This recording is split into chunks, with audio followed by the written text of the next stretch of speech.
Hi guys, hi girls, I'm Emily, and not so long ago, my life has taken a turn. I'm sure that all of you know about superheroes.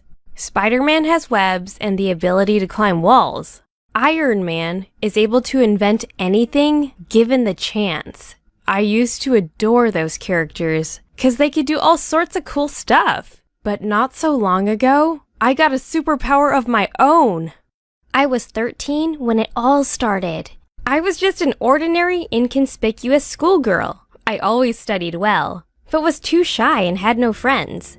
Truth be told, I never actually communicated to my classmates at all. Often, I sat alone during lunch break, and when I tried joining any company, nobody noticed that. The girls continued to talk to each other, as if I were never there. Usually I would stay in class during breaks, because no one ever bothered to invite me to play or take a walk. So I just sat there, wiping my tears and preparing for the next class. Physical education was my least favorite class, because no one ever wanted me in their basketball team or volleyball team. And on one rare occasion, I got to the playing field. I was only taken to fill the team. Besides, I'm not the brightest player, and my playtime usually ended with a basketball to the head, and that, I assure you, was very painful. The situation at home wasn't much better. You see, I had 2 sisters and a younger brother. Therefore, my parents were usually too distracted to pay attention to me. My brother is quite a hyperactive child, and he must be constantly monitored so that he doesn't break anything. Mary is my older sister. She is very smart and well-read. My sister is a regular participant of a number of annual school competitions. So Mom and Dad are very proud of her. They hope that she becomes famous in academia and bring honor and glory to our family. My younger sister Patricia is a restless but very talented girl. My parents have high hopes for her. They are sure that Pat has all the makings to become a star someday. She's 12 and she already looks like a movie actress. She's tall and slender with large blue eyes and curly blonde hair. She doesn't only look like an absolute doll, she also has some considerable talent. Pat is already a school theater star, and all her peers are in love with her. And then there's me, an awkward child to say the least. I'm not smart enough to be in academia, and not beautiful enough to become a star. Besides, I'm quite self-sufficient and need no extra care, so my family members aren't actually paying much attention to me. Therefore, I just come home, grab some food, and go to my room day after day. Fortunately, each of us has a room of his or her own, so that we can have some precious time alone. Only I am alone at all times. As you can see, I always have those big headphones, dark makeup, and brown hair. I'm not a goth, though.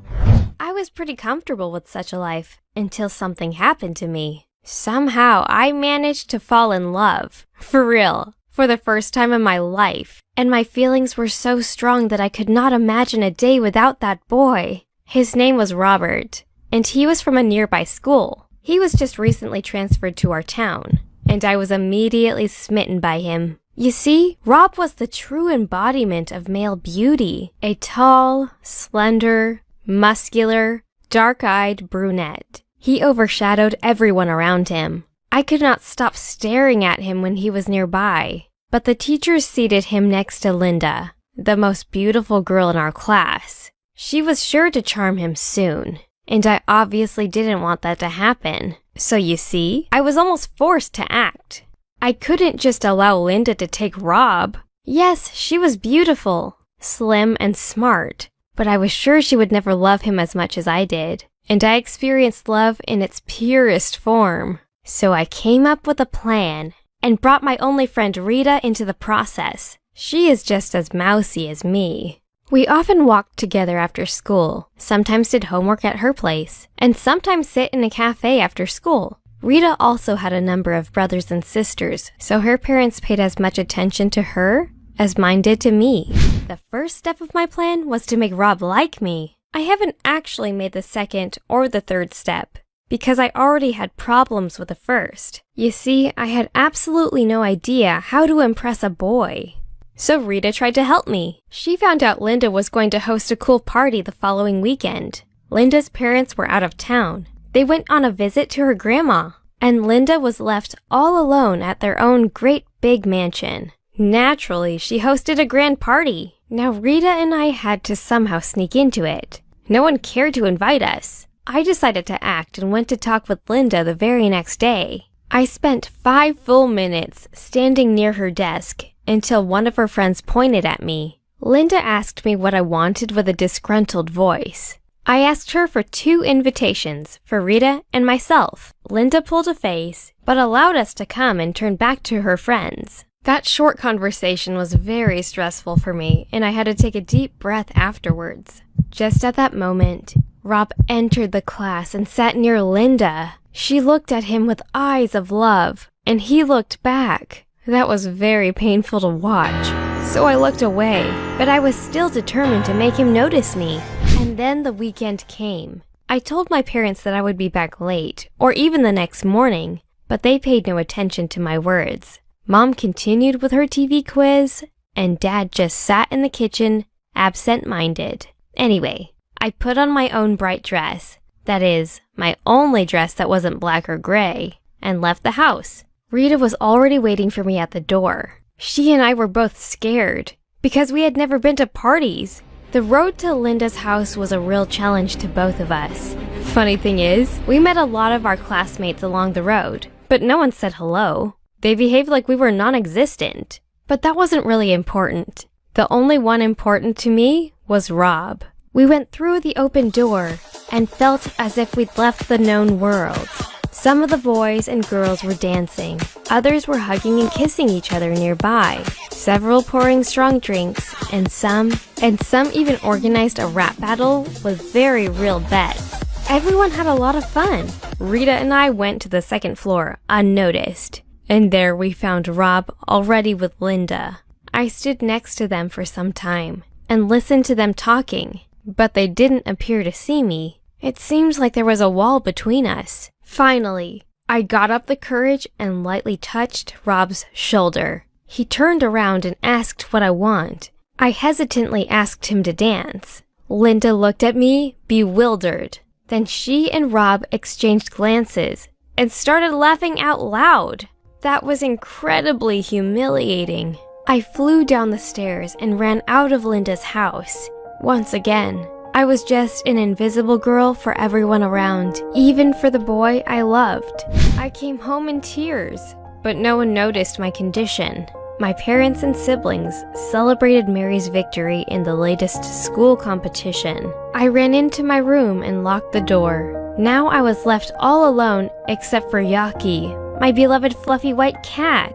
So I just laid there, hugging Yaki for a long, long time, until the cat tried to escape my embrace. I let him go, then climbed onto the windowsill and looked at the stars. By that time, it was already dark. I looked at the stars and dreamed that someday, I would definitely become great. Someday, I would have a superpower that would shake the world.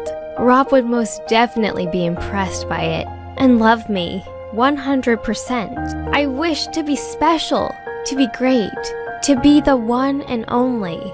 They say that wishes made on a shooting star tend to come true.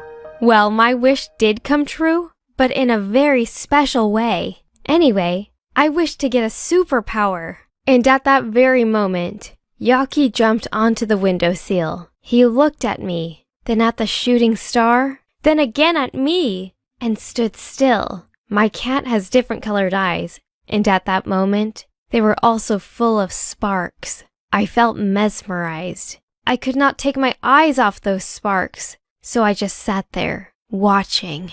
Then I blinked and everything returned to normal. Yaki just sat there, fawning on me as usual. So I pet him, jumped off the windowsill, and went to bed. Unfortunately, I couldn't sleep for another 2 hours or so. I spent that time praying for a superpower. And when I finally fell asleep, I saw a dream about Rob. In a dream, we dated, and that was awesome. The morning started in a usual way. I woke up, got dressed, went down to the kitchen, and sat down at the table. Mom was cooking some pancakes, but she seemed not to notice me at all. At first, that didn't really surprise me. But then my sisters and brother came to the table. Mom fed them all, Even Dad managed to grab a pancake, but I was left without a breakfast. Besides, no one greeted me, even though they usually did. I felt very offended, so I got up, left the table, and went to school hungry.